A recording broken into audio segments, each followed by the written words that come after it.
Hi, I'm Carl Azus. Welcome to CNN Student News and the first official day of fall. Today is the autumnal equinox, when day is almost exactly as long as night. It's also when leaders from all over the world are meeting at the United Nations headquarters in New York. 5 things to know about this. 1. It's called the UN General Assembly. It started in 1946 with 51 countries represented. Today there are 193. 2. The General Assembly is one of 6 branches of the United Nations. It's the only branch that offers all member countries the chance to vote on various issues. 3. Regardless of those votes or agreements or resolutions, though, the General Assembly has no power to enforce them. That brings up 4. The event is like a giant international sounding board. There are many speeches, but usually little action. 5.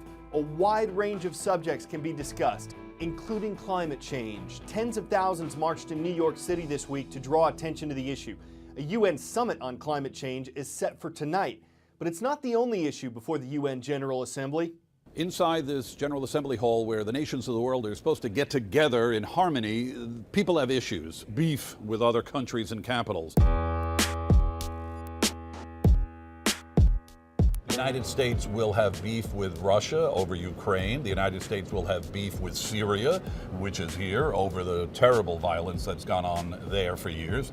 And oftentimes it'll have beef with either the Palestinians or Israel, whichever side they feel is not complying with Washington's wishes. This will not come as a surprise. There will not be a Middle East peace agreement signed at this year's General Assembly session. However, Israel and the Palestinians will definitely verbally duke it out. Gaza, the big battle for Gaza really inflamed the situation. There are no current peace talks. Right now, I'd say the big dispute is Ukraine-Russia. It doesn't seem to end despite whatever progress is made. I think you will see denunciations of Moscow from various Baltic nations and the West. And unless the situation drastically improves, I think that's what you're going to find as the major contest here. It's very rare for a health issue such as Ebola to dominate the headlines at the United Nations General Assembly. There is a real fear of it spreading. Western African leaders are going to be here. There's no doubt Ebola will be part of their remarks and will probably feature calls for help and global assistance to help fight the spread. Hillary Clinton, I believe, once said that 1 week of a General Assembly can take 1 year off your life. It can be exhausting. Many diplomats told me that appearing at the General Assembly for a world leader is like diplomatic speed dating. You got 5 minutes with this president, 2 minutes with this foreign minister. Presumably they all come with a schedule and an agenda and a goal of what they want to do, but it's a real hurly-burly of diplomatic activity. Time for the shout out. Where would you find Olympus Mons? If you think you know it, shout it out. Is it in Athens, Greece, Mars, Antarctica, or Halley's Comet? You've got 3 seconds. Go. Olympus Mons is a volcano believed to be the largest in our solar system, and it's located on Mars. That's your answer, and that's your shout out. To give you an idea of how massive Olympus Mons is, think Arizona. It's the size of Arizona. How do scientists come up with estimates like this? Here's one way. It's called MAVEN, the Mars Atmosphere and Volatile Evolution Craft.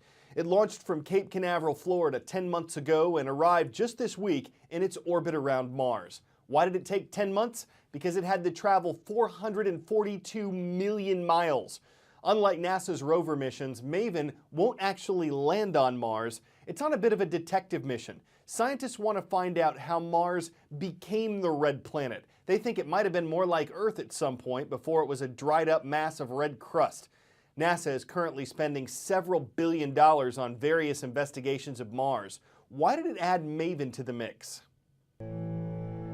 For scientists or space enthusiasts alike, Mars continues to amaze.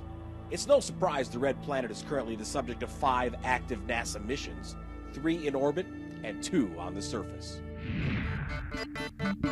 And liftoff of the Atlas V with Curiosity, seeking clues to the planetary puzzle about life on Mars. You've probably heard of Curiosity, NASA's rover studying the geology and climate on the ground. Now, NASA's 6th mission, MAVEN, is hoping to study Mars from above and answer a 4 billion-year-old question: what made the 4th planet from the sun turn red and barren? Scientists believe that Mars may have looked a lot like Earth, with blue skies and warm temperatures. We do believe that Mars at one point had liquid water, correct? Absolutely. Evidence in the rocks from Curiosity is literally unassailable. And we see the record even in the frozen materials in the soils today. Collecting new measurements of the planet's upper atmosphere will give those analyzing the data a better understanding of the climate change over the red planet's history. We expect to learn how the modern Mars works, really in detail, to see its climate state, to understand how the atmosphere is lost to space, how Mars may have lost a magnetic field, to take that information and map it back in time. NASA says the journey and Maven's $671 million price tag are worth it, especially if Maven can help unlock the big question: did life ever exist on Mars? Chad Myers, CNN, Atlanta.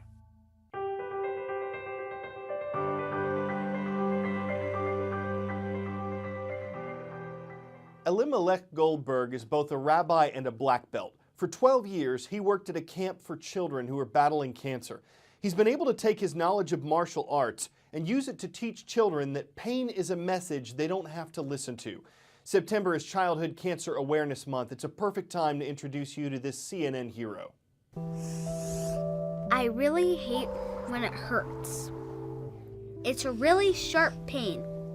I get all teary.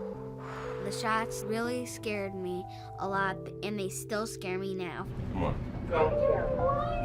When children get a diagnosis like cancer or any major disease, they lose any sense of feeling that they're controlling their lives. They're prodded and poked and touched, and they're often so afraid. Our daughter, Sarah Basia, was diagnosed with leukemia. She was such an incredible little soul who taught me about the power that's inside of ourselves. Are you ready? Yes, sir! Okay, begin. Go! After our daughter passed away, I started a program that provides classes to children who are sick to teach them the martial arts Good. and make them feel powerful. Every single type of martial arts uses the breath to take control. I'm a black belt in Choi Kwando. Hold it, and then release. We use the martial arts as a platform for meditation, for relaxation, to allow children to gain these tools. You're totally in control. To really face down so much of the fear and the anger that accompanies pain. Breathe in. And you can see that light on their face. I feel like their souls are shining. Hey, you did it! I do have the power to make the pain go away, and nothing's impossible. Nothing.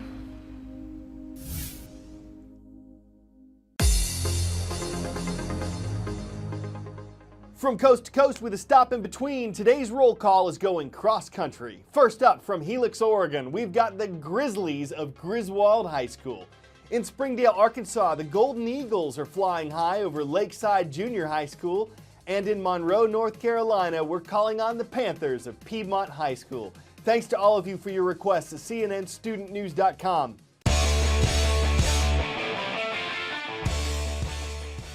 Why did the armadillo cross the road? Might have something to do with recent flooding in Houston, Texas.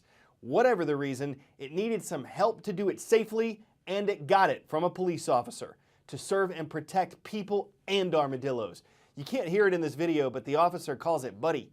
And when the animal holds up traffic, the officer takes him by the tail and brings a happy ending to the tale.